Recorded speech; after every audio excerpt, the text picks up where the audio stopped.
एंडोस्कोपीच्या सहाय्याने अन्ननलिकेत अडकलेला धातूचा हूक यशस्वीरित्या काढला. 6 वर्षाच्या चिमुरडीला मिळाले नवजीवन.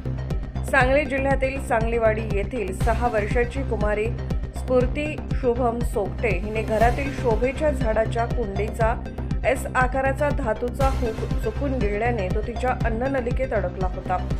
या घटनेमुळे तिला श्वास घेण्यास त्रास होत असून छातीत तीव्र वेदना जाणवत होत्या.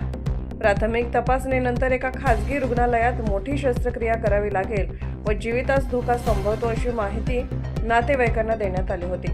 मात्र कुटुंबाची आर्थिक परिस्थिती हलाखीची असल्याने नातेवाईकांनी तिला तात्काळ मिरज येथील शासकीय वैद्यकीय महाविद्यालय व रुग्णालयात दाखल केले. रुग्णाची प्रकृती गंभीर असल्याचे लक्षात येताच शल्यचिकित्सा विभागाचे डॉक्टर प्रशांत दोरकर यांच्या नेतृत्वाखाली निवासी डॉक्टर, भूलतज्ञ व नर्सिंग स्टाफ यांच्या टीमने तातडीने उपचार सुरू केले.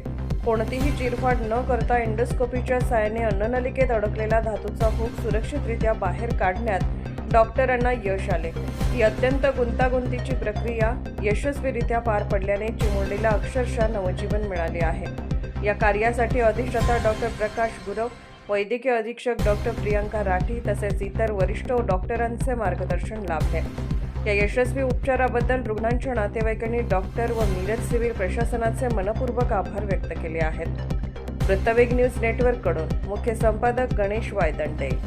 राजाराम सोगटे, राहणार सांगलीवाडी. आज सकाळी माझ्या मुलीने हा मेटलचा पार्ट गिळाला.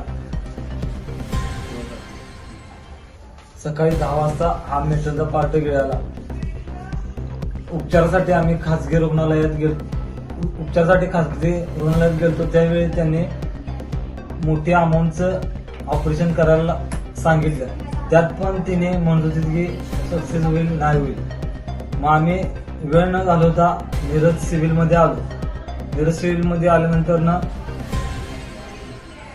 डॉक्टर प्रशांत दोरकर यांना सर्जरी विभागामध्ये हे असतात. त्याने लगेच वेळ न घालता उपचार सुरू केला आणि माझ्या मुलगीच्या अन्ननलिकेतली ही पिन काढली. आणि म्हणजे माझ्यासारखं आणि कोण असल म्हणजे ही भीतीनं ही करता मिरज सिव्हिलला काय तर मोठंही असलं तर यावं. याबद्दल डॉक्टरांचं मनपूर्वक आभार, पूर्ण स्टाफचं.